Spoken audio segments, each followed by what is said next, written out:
Patsy Taro here, and welcome to another episode of Take 5. In today's video, we're going to discuss the 5 steps to determine what you want and need in your renovation project.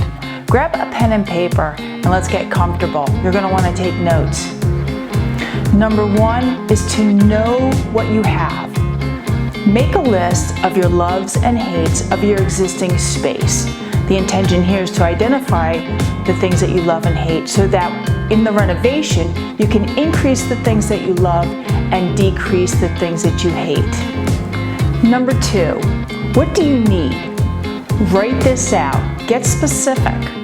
There are many ways a renovation can be looked at. It can be adding space, or it could be reworking existing space, or just refreshing or changing out finishes.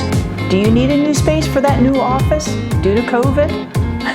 Or do you just need to modify an existing space?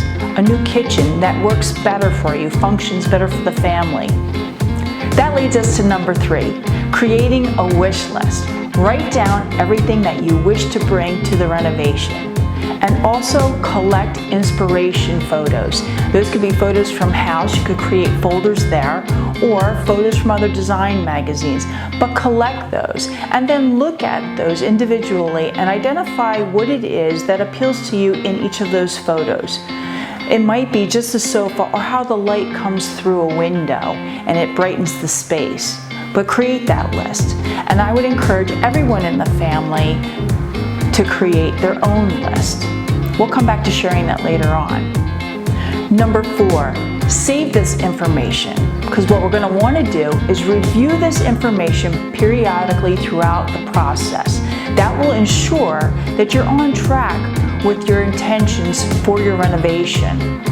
And number 5, don't forget your trusted guide. Share this with them, your intentions for your renovation. And there you have it. Let's recap. Number 1, list the love and hates of your existing space. Number 2, what do you need in the renovation? Number 3, create that wish list and inspiration photo folder. Number 4, review this information periodically. And number 5, your trusted guide. And there you have it. Tune in to our next video when we're going to go into detail of existing conditions. In the meantime, download our free PDF and it will review this information in further detail. Thank you and have a blessed day.